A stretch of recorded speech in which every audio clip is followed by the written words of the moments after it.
Bonjour à toutes et à tous et bienvenue dans cette nouvelle vidéo.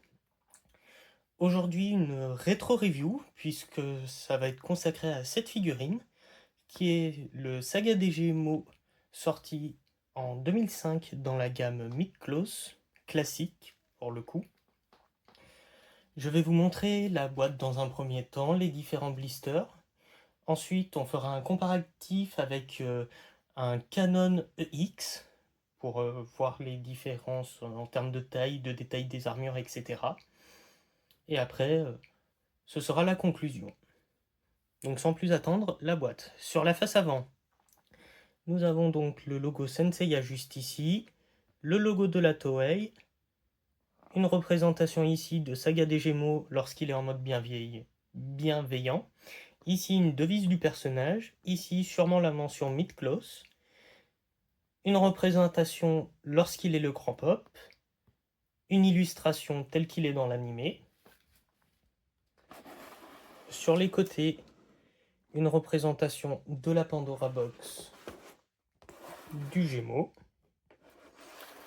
À l'arrière, les différents contenus de la boîte. On peut donc voir que nous pouvons faire le totem, le style du personnage ici, les différents visages. On peut voir qu'il y a pour faire la version Ghost, tel qu'il apparaît dans la première saison, ce qui est plutôt bien. Différentes versions pour faire le grand pop, et on peut voir que l'on va avoir dedans la dague qui lui sert pour poignarder Athéna. Sauf ce qui était très agréable à l'époque sur ces gammes classiques, c'est que l'on peut ouvrir comme ici pour avoir accès aux blisters. Je vais les sortir pour que vous puissiez mieux les voir et vous les présenter un par un ainsi que les différents éléments. Voici donc le premier blister. Nous avons le personnage de Saga des Gémeaux avec différents éléments de l'armure. Je distingue les épaules, le plastron, les bras, ici pour faire la ceinture, les jambes, le casque, ainsi forcément que le personnage, avec le visage bienveillant. Je vous rapproche pour vous montrer d'un petit peu plus près. Le visage est très très beau. À l'arrière, nous avons les premiers éléments pour construire le trône du grand pop.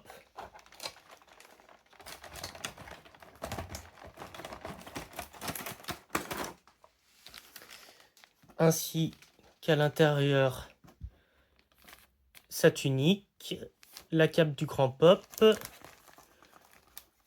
Je vois qu'il y a également la cape du personnage et le collier pour si l'on veut faire le grand pop. Le second blister contient quant à lui le corps pour faire la version Ghost, le visage pour faire la version Ghost, le visage masqué ici pour le grand pop, le casque, l'épaule, les mains juste ici et pour faire le totem, la dague pour poignarder Athéna, le visage Evil sur le corps Ghost. On peut voir que le visage Evil est très très joli aussi. Après, nous avons les autres éléments pour faire le trône, les derniers éléments pour faire le totem, pour faire la ceinture juste ici, les différentes paires de mains, dont 2 paires de mains pour faire la version Ghost, et une main juste là pour pouvoir tenir le poignard qui va servir pour l'assassinat d'Athéna. Ainsi que la notice. Sans plus attendre, je vais monter le personnage, et puis après je vais vous le montrer avec à côté, comme je vous le disais, un Canon EX des Gémeaux. C'est parti pour le comparatif. Au niveau du rendu général de l'armure, on peut voir que la EX a quand même une teinte beaucoup plus fine et beaucoup plus jolie. Après, ça dépend des goûts de chacun par rapport à la version classique. Ensuite, on peut voir une différence de taille entre les deux personnages. En termes de différence de taille, La version EX mesure à peu près 19 cm et la version classique est à peu près à 18 cm. Donc ça fait quand même une différence d'1 cm entre les deux gammes. Au niveau du rendu général de l'armure, on peut voir par exemple au niveau du plastron que sur la version classique ici, ça fait beaucoup plus harmonieux qu'ici où on a un détachement qui est très disgracieux. On peut voir également que la version classique a des couleurs beaucoup plus orangées et brillantes que la version EX. Après, au niveau des visages, on peut voir que les deux visages sont très très beaux. Celui du Canon EX est absolument sublime. Mais la version classique de Saga n'est pas en reste et reste tout de même très très jolie. Au niveau des formes, je vais déplacer les figurines, juste le temps de remettre les gants blancs pour éviter qu'il y ait de l'oxydation dessus.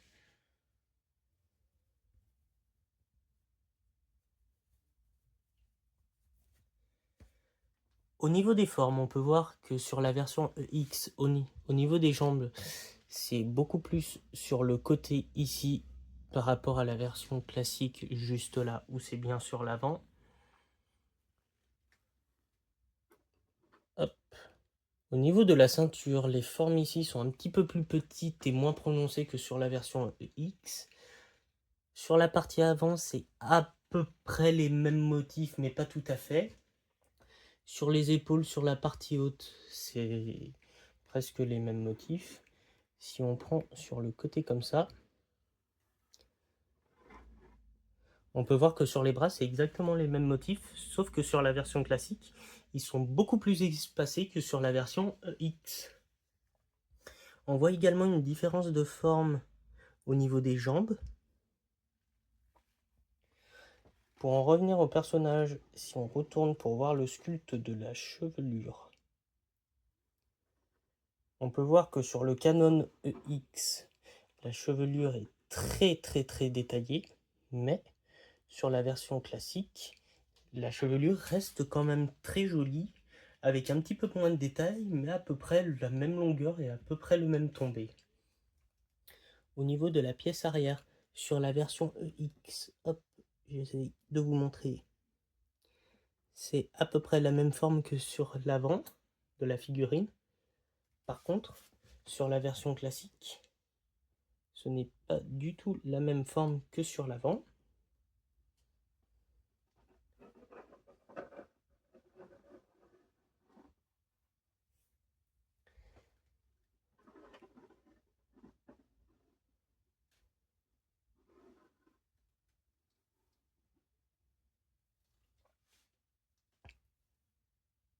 Je vais maintenant aller chercher les mangas Senseiya pour qu'on puisse faire un comparatif entre le look qu'a l'armure dans le manga et ces deux Midcloth là, à savoir la Midcloth classique et la Midcloth EX. Voici donc le tome du manga que je vais essayer de positionner pour qu'on puisse bien voir la comparaison. Alors, on peut voir par rapport à l'illustration qu'en termes de rendu, la version classique se rapproche beaucoup plus du rendu présent dans le manga que la version EX juste ici. Après, les deux versions restent très jolies. On peut quand même noter que Bandai sur cette gamme classique a fait un travail juste excellent et incroyable au niveau du rendu. Maintenant, je vais passer la figurine telle qu'elle va être exposée dans ma collection avec le trône après juste à côté pour la version Ghost et je vous retrouve pour le bilan. Nous voici pour le bilan.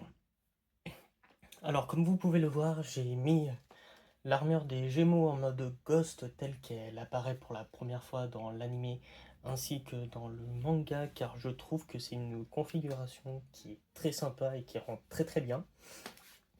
Juste à côté, j'ai mis Saga en mode Evil sur le trône du Grand Pop en tenant le casque dans sa main pour faire un peu après qu'il ait réussi à envoyer les chevaliers d'or comme Shura du Capricorne à la poursuite d'Aiolos après qu'il ait échoué sa tentative d'assassiner Athéna. Je l'ai donc représenté le visage découvert tenant le casque à la main.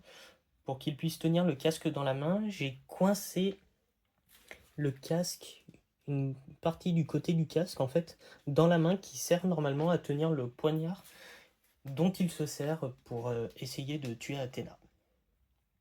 Voici donc à peu près comment ça va être configuré dans ma collection.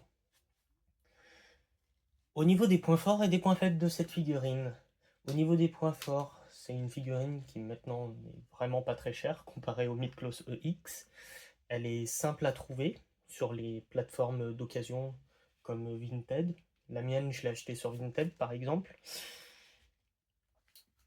Où j'ai eu de la chance, c'est que les blisters, tous les blisters étaient scellés. La personne qui avait la figurine avant avait juste ouvert la boîte pour regarder, mais n'avait pas décellé les blisters.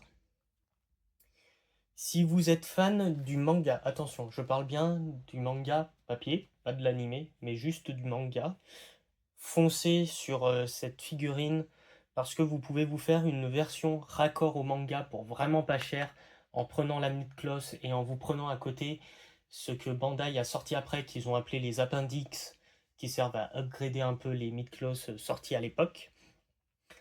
Dans l'appendix, vous avez les cheveux et les visages manga. Donc par exemple pour le Saga Evil juste ici, vous avez le visage avec les cheveux noirs pour la version Evil. Et pour le Saga des Gémeaux, vous avez la version où il a les cheveux blonds. Voici ce qui conclut la vidéo. Si jamais elle vous a plu, n'hésitez pas à liker. Si vous avez des retours à me faire, n'hésitez surtout pas à commenter pour que je puisse m'améliorer. Et puis je vous dis à bientôt pour une prochaine vidéo.